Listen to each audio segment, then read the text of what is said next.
Doctor Jayaprakash, managing director, Jai Hind group of institutions. ನನ್ನ previous ವಿಡಿಯೋನಲ್ಲಿ ನಿಮಗೆ ನಾನು ಹೇಳಿದ್ದೆ, ಸೊ ಯಾವ ರೀತಿ ಓದಬೇಕು, ಯಾವ ರೀತಿ ಒಳ್ಳೆ ಮಾರ್ಕ್ಸ್ ತಗೊಳ್ಬೇಕಂದ್ರೆ ಯಾವ ರೀತಿ ನಾವೀಗ ಪ್ಲಾನ್ ಮಾಡಿ ರಿಮೈನಿಂಗ್ 40 ಡೇಸ್ ನ ಯಾವ ತರ ಯುಟಿಲೈಸ್ ಮಾಡಬೇಕು ಅಂತ ನಿಮಗೆ ಮಾಹಿತಿ ಕೊಡ್ತೀನಿ ಅಂತ ಹೇಳಿದ್ದೆ. ಸೊ ಈಗ ಕೆಲವು ಸ್ಟೂಡೆಂಟ್ಸ್ ಬಿಗಿನಿಂಗ್ ಇಂದ ಹಾರ್ಡ್ ವರ್ಕ್ ಮಾಡ್ತಾ ಇರ್ತೀರಾ, ಶ್ರದ್ಧೆಯಿಂದ ಸಬ್ಜೆಕ್ಟ್ಸ್ ಕಡೆ ಕಾನ್ಸಂಟ್ರೇಟ್ ಮಾಡಿ ಪ್ರತಿ ಚಾಪ್ಟರ್ ಅಲ್ಲೂ ನಿಮ್ಗೆ ಏನೇ ಡೌಟ್ಸ್ ಇದ್ರು ನಿಮ್ಮ ಲೆಕ್ಚರರ್ಸ್ ಹತ್ರ ತಿಳ್ಕೊಂಡು, ಓಕೆ, ಸೊ ಸಾಕಷ್ಟು ಹಾರ್ಡ್ ವರ್ಕ್ ಮಾಡಿ ಟೆಸ್ಟ್ಸ್ ಗಳು, mid term exams, preparatory exams ಗಳೆಲ್ಲ ಬರೆದಿರ್ತೀರ.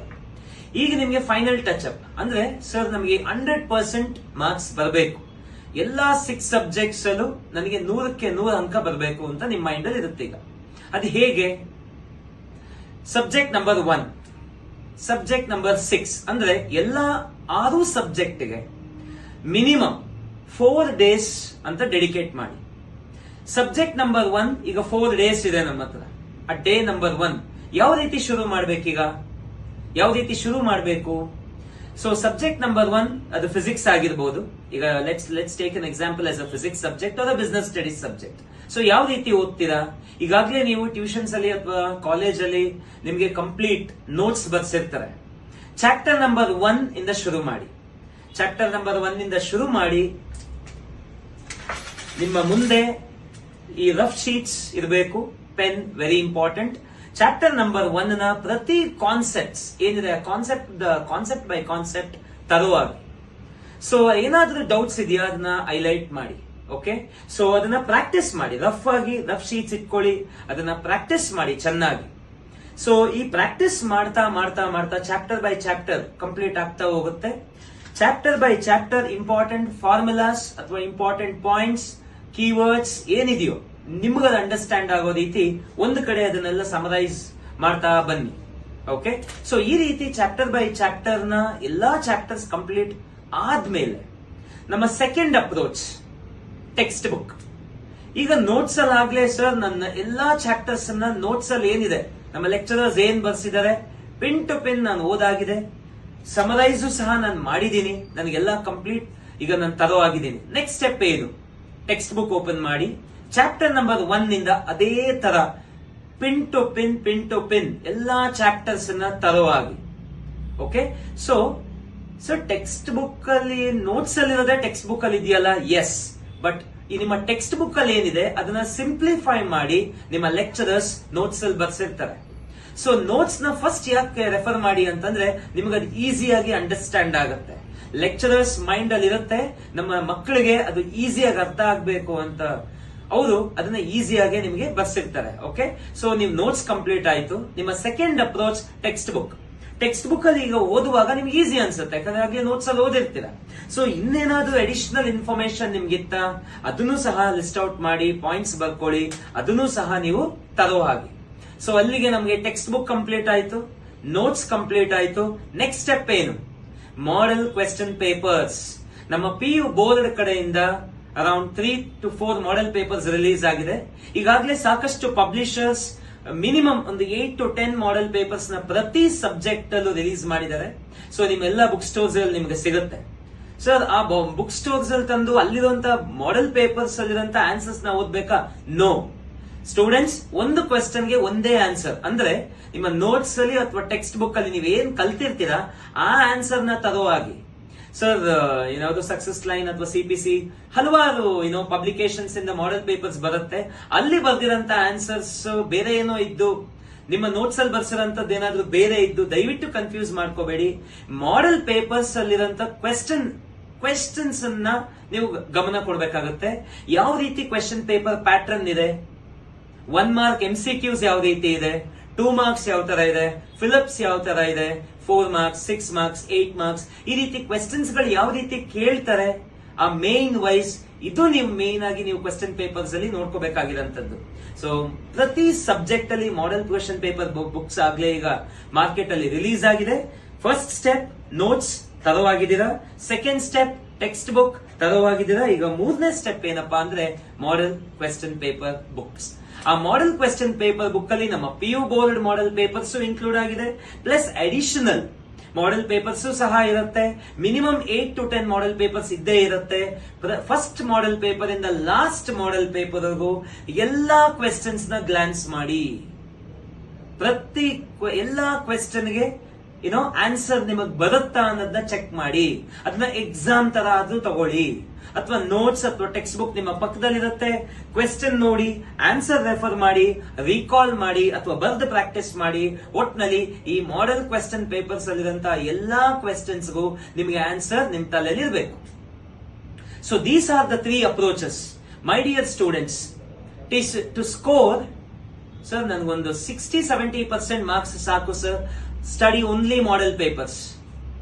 ಸರ್ ನನಗೆ 80-85% ಸಾಕು sir, study your notes. Sir ನಾನು 100 out of 100 ಬರಬೇಕು ಸರ್, ಕಂಪ್ಲೀಟ್ ಒಂದು ಮಾರ್ಕ್ ನನಗೆ ಮಿಸ್ ಆಗಬಾರ್ದು. Yes, you have to follow these 3 steps my dear students. MCQs ನ ಹ್ಯಾಂಡಲ್ ಮಾಡ್ಬೇಕಲ್ವಾ? ABCD ಆಪ್ಷನ್ಸ್ ಇರುತ್ತೆ. ಎಲ್ಲಾ ಆನ್ಸರ್ ನಿಮ್ಗೆ ಎಲ್ಲಾ ಆಪ್ಷನ್ ಇರೋಂತಹ ಆನ್ಸರ್ಸ್ ಪ್ರತಿ ಒಂದನ್ನು ಕರೆಕ್ಟ್ ಅನ್ಸುತ್ತೆ. ನಿಮ್ಗೆ ಯಾವಾಗ ಈ ಕ್ವೆಶ್ಚನ್ ನಂಬರ್ 1 ಗೆ ಇದು ಬಿ ನೇ ಕರೆಕ್ಟ್, ಬಿ ಆಪ್ಷನ್ ಕರೆಕ್ಟ್ ಅಂತ ನಿಮ್ಗೆ ಯಾವಾಗ ಗೊತ್ತಾಗೋದು? ಹಲವಾರು ಬಾರಿ ರಿವೈಸ್ ಮಾಡಿ ಪ್ರಾಕ್ಟೀಸ್ ಮಾಡಿದ್ರೆ ಮಾತ್ರ ನಿಮ್ಗೆ ಇದೇ ಕರೆಕ್ಟ್ ಆನ್ಸರ್ ಅಂತ ಗೊತ್ತಾಗೋದು. ಅದು ಹೇಗೆ? So text book it's one approach, notes ಇನ್ನೊಂದು ಅಪ್ರೋಚ್, ಮಾಡೆಲ್ ಕ್ವೆಶ್ಚನ್ ಪೇಪರ್ ಇನ್ನೊಂದು ಅಪ್ರೋಚ್. ಈ ತರ we are reaching 100% in a different roots. But finally it's a subject. ಆ ಸಬ್ಜೆಕ್ಟ್ ನ ನಾವು ಕವರ್ ಮಾಡ್ತಾ ಇದೀವಿ.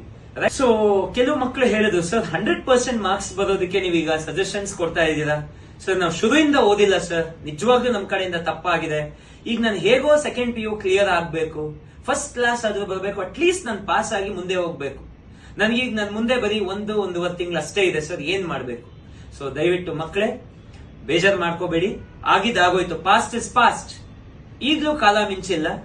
ಮಾಡೆಲ್ ಕ್ವೆಶ್ಚನ್ ಪೇಪರ್ಸ್ ಇದೆ ಈಗಾಗಲೇ, ಬೋರ್ಡ್ ಇಂದ 3 ಮಾಡೆಲ್ ಪೇಪರ್ಸ್ ಇದೆ, ಮಾರ್ಕೆಟ್ ಇಂದ ಈಗಾಗಲೇ ಹಲವಾರು ಮಾಡೆಲ್ ಪೇಪರ್ಸ್ ರಿಲೀಸ್ ಆಗಿದೆ. ಸೊ ಆ ಬುಕ್ಸ್ ಗಳನ್ನ ಪರ್ಚೇಸ್ ಮಾಡಿ. ಪಾಸಿಂಗ್ ಪ್ಯಾಕೇಜ್ ಪ್ರತಿ ಸಬ್ಜೆಕ್ಟ್ ಅಲ್ಲೂ ನಿಮ್ಮ ಲೆಕ್ಚರರ್ಸ್ ಹತ್ರ ವಿಚಾರಿಸಿ. Passing package question and answers ಅನ್ನೋ ಬುಕ್ಲೆಟ್ ಬಂದಿದೆ. ಸೊ ಆ ಪಾಸಿಂಗ್ ಪ್ಯಾಕೇಜ್ ಬುಕ್ಲೆಟ್ ನ ತಗೊಳ್ಳಿ. ಮತ್ತೆ ಮಾಡೆಲ್ ಕ್ವೆಶ್ಚನ್ ಪೇಪರ್ಸ್ ಬುಕ್ ಗಳನ್ನ ಇಟ್ಕೊಳ್ಳಿ. ಇಂಪಾರ್ಟೆಂಟ್ ಕ್ವೆಶ್ಚನ್ಸ್ ಏನಿದೆ chapter by chapter compulsory important, ಅಂದ್ರೆ 5 ಮಾರ್ಕ್ಸ್, 4 ಮಾರ್ಕ್ಸ್, 3 ಮಾರ್ಕ್ಸ್, 2 ಮಾರ್ಕ್ಸ್, ಈ ಕಂಪಲ್ಸರಿ ಈ ಕ್ವೆಶ್ಚನ್ಸ್ ಅಲ್ಲಿ ಈ ಚಾಪ್ಟರ್ ಅಂದ್ರೆ ವೇಟೇಜ್ ಇದೆ. ಪ್ರತಿ ಸಬ್ಜೆಕ್ಟ್ ಪ್ರತಿ ಚಾಪ್ಟರ್ ಅಲ್ಲೂ ವೇಟೇಜ್ ಇರುತ್ತೆ PU ಬೋರ್ಡ್ ಇಂದ. ನಿಮ್ಗಾಗ್ಲೇ ಆ ವೇಟೇಜ್ ನಿಮ್ಮ ಮಾಡೆಲ್ ಕ್ವೆಶ್ಚನ್ ಪೇಪರ್ ಬುಕ್ ಅಲ್ಲೂ ಸ್ಟಾರ್ಟಿಂಗ್ ಪೇಜ್ ಅಲ್ಲಿ ಇರುತ್ತೆ. ಈ ಚಾಪ್ಟರ್ ಇಂದ 1 ಮಾರ್ಕ್ ಬರುತ್ತೆ, 5 ಮಾರ್ಕ್ಸ್ ಇರೋದು 1 ಕ್ವೆಶ್ಚನ್ ಬರುತ್ತೆ, 2 ಮಾರ್ಕ್ಸ್ ಇರೋದು 1 ಕ್ವೆಶ್ಚನ್ ಬರುತ್ತೆ. ಇದನ್ನೆಲ್ಲ ಕನ್ಸಿಡರ್ ಮಾಡಿಕೊಂಡು ಇದನ್ನೆಲ್ಲ ನೀಟಾಗಿ ಗಮನದಲ್ಲಿ ಇಟ್ಕೊಂಡು ಪಾಸಿಂಗ್ ಪ್ಯಾಕೇಜ್ ಅನ್ನೋದನ್ನ ಪ್ರಿಪೇರ್ ಮಾಡಿದ್ದಾರೆ. ಮತ್ತೆ plus model question paper booklets ಸಹ ಇದೆ. ಸೊ ನಿಮ್ಮ ಲೆಕ್ಚರರ್ಸ್ ನ ಮೀಟ್ ಮಾಡಿ. ಸೊ ನಿಮ್ಗೆ ಏನು ಇಷ್ಟು ಓದೋದಕ್ಕೆ ಏನಿದೆ ಅಂತ ನಿಮ್ಗೆ ಅನ್ಸುತ್ತೆ, ನಿಮ್ಮ ಲೆಕ್ಚರರ್ಸ್ ನ ಮೀಟ್ ಮಾಡಿ ಅದನ್ನ ಸ್ವಲ್ಪ ಕಡಿಮೆ ಮಾಡ್ಕೊಳ್ಳಿ. ಕಡಿಮೆ ಮಾಡ್ಕೊಂಡು ಈ 1.5 ತಿಂಗಳು ಪ್ರತಿ ಸಬ್ಜೆಕ್ಟ್ ನಿಮ್ ಲೆಕ್ಚರರ್ಸ್ ಹತ್ರ ಹೇಳಿ, ಸರ್ ನಾನು ಇಡೀ ವರ್ಷ ನಾನು ಕಷ್ಟಪಟ್ಟು ಓದ್ಲಿಲ್ಲ, I am really sorry, next ಇನ್ನೊಂದು 45 ದಿನ ಬಾಕಿ ಇದೆ, ಸೊ ದಯವಿಟ್ಟು ನನಗೆ ಏನಾದ್ರು ಹೆಲ್ಪ್ ಮಾಡಿ, ಇಂಪಾರ್ಟೆಂಟ್ ಏನಿದೆ ಚಾಪ್ಟರ್ ಬೈ ಚಾಪ್ಟರ್ ನನಗೆ ಸ್ವಲ್ಪ ಹೇಳ್ಕೊಡಿ. ಸೊ ನಾವು ನಿಮ್ ಮುಂದೆ ನೀವು ಎಷ್ಟೊತ್ತಿಗೆ ಹೇಳ್ತೀರಾ ಅಷ್ಟೊತ್ತಿಗೆ ನಾವು ನಿಮ್ಮ ಸ್ಟಾಫ್ ರೂಮ್ ಬರ್ತೀವಿ ಅಥವಾ ಕ್ಲಾಸ್ ರೂಮ್ ಅಲ್ಲಿ ದಯವಿಟ್ಟು ನಮ್ಮ ಪಕ್ಕದಲ್ಲಿ ಕುತ್ಕೊಂಡು ಹೇಳ್ಕೊಡಿ ಅಂತ ನಿಮ್ಮ ಲೆಕ್ಚರರ್ಸ್ ರಿಕ್ವೆಸ್ಟ್ ಮಾಡಿ. ಯಾವ ಲೆಕ್ಚರರ್ಸ್ ನೀವು ಈ ರೀತಿ ಹೇಳಿದಾಗ ನೀವು ಏನೇ ಅವರನ್ನ ರೇಗಿಸಿರ್ಬೋದು, ಏನೇ ಛೇಡಿಸಿರ್ಬೋದು, ಇಡೀ ವರ್ಷ ನೀವು ಅವ್ರನ್ನ ಮಾತನ್ನ ಕೇಳದೇ ಇರ್ಬೋದು, ಬಟ್ ಈ ಲಾಸ್ಟ್ ಅಲ್ಲಿ ನೀವು ಹೋಗಿ ನಂದು ತಪ್ಪಾಗಿದೆ, ಇನ್ನು 1.5 ತಿಂಗಳು ಟೈಮ್ ಇದೆ, ದಯವಿಟ್ಟು ನನಗೆ ಹೆಲ್ಪ್ ಮಾಡಿ ಅಂದ್ರೆ ಯಾವ ಲೆಕ್ಚರರ್ಸ್ ನಾನು ಹೆಲ್ಪ್ ಮಾಡಲ್ಲ ಅಂತ ಹೇಳಲ್ಲ. ಲೆಕ್ಚರರ್ಸ್ ನಿಮ್ಮ ಪಕ್ಕದಲ್ಲಿ ಕೂತ್ಕೊಂಡು ನಿಮ್ಗೆ ಹೆಲ್ಪ್ ಮಾಡೇ ಮಾಡ್ತಾರೆ. ಓಕೆ, ಸೊ ಅವ್ರು ಏನ್ ಆ ಚಾಪ್ಟರ್ ಅಲ್ಲಿ ಇಂಪಾರ್ಟೆಂಟ್ ಕ್ವೆಶನ್ಸ್ ಅಂತ ಹೇಳ್ತಾರೆ ಅದನ್ನ ನೀಟಾಗಿ ಗಮನದಲ್ಲಿ ಇಟ್ಕೊಂಡು ಅದನ್ನ ಮಾರ್ಕ್ ಮಾಡ್ಕೊಳ್ಳಿ, ಅಲ್ಲೇ ಕಲ್ತ್ಕೊಳ್ಳಿ, ಮನೆಯಲ್ಲಿ ಬಂದು ಅದನ್ನ ಚೆನ್ನಾಗಿ ರಿವೈಸ್ ಮಾಡಿ. ಅರ್ಥ ಆಯ್ತಾ? ಸೊ ಅದನ್ನ ಚೆನ್ನಾಗಿ ರಿವೈಸ್ ಮಾಡಿ. 100% ನೀವೆಲ್ಲರೂ ಪಾಸ್ ಆಗೇ ಆಗ್ತೀರಾ, ಪ್ಲಸ್ ಫಸ್ಟ್ ಕ್ಲಾಸ್ ಮಾರ್ಕ್ಸ್ ತಗೊಳ್ಬಹುದು. ಓಕೆ, ಸೊ ನೀವು ಬೇಜಾರು ಮಾಡ್ಕೋಬೇಡಿ. ಬಟ್ ಇನ್ನೊಂದು 15 ದಿನ ಮುಂದಕ್ಕೆ ತಳ್ಕೊಂಡು ಇನ್ನು ಸರ್ ಇನ್ನೊಂದು 1 ವಾರ ಗ್ಯಾಪ್ ಇದೆ, ನಾನು ಏನು ಓದಿಲ್ಲ, ಎಕ್ಸಾಮ್ ಅಲ್ಲಿ ನಾನು ಫಸ್ಟ್ ಕ್ಲಾಸ್ ಮಾರ್ಕ್ಸ್ ಬರಬೇಕು, ಏನಾದ್ರೂ ಟಿಪ್ಸ್ ಕೊಡಿ ಅಂತ ದಯವಿಟ್ಟು ನನಗೆ ಕಮೆಂಟ್ಸ್ ಅಲ್ಲಿ ಕೇಳಬೇಡಿ. ಸೊ ಇನ್ನು 45 ಡೇಸ್ ಇದೆ. ಅಟ್ ಲೀಸ್ಟ್ ಈ 1.5 ಮಂತ್ ನ ಕರೆಕ್ಟ್ ಆಗಿ ಯುಟಿಲೈಸ್ ಮಾಡ್ಕೊಳ್ಳಿ. ನಿಮ್ಗೂ ಸಹ ದೇವರು ಒಳ್ಳೇದ್ ಮಾಡ್ಲಿ.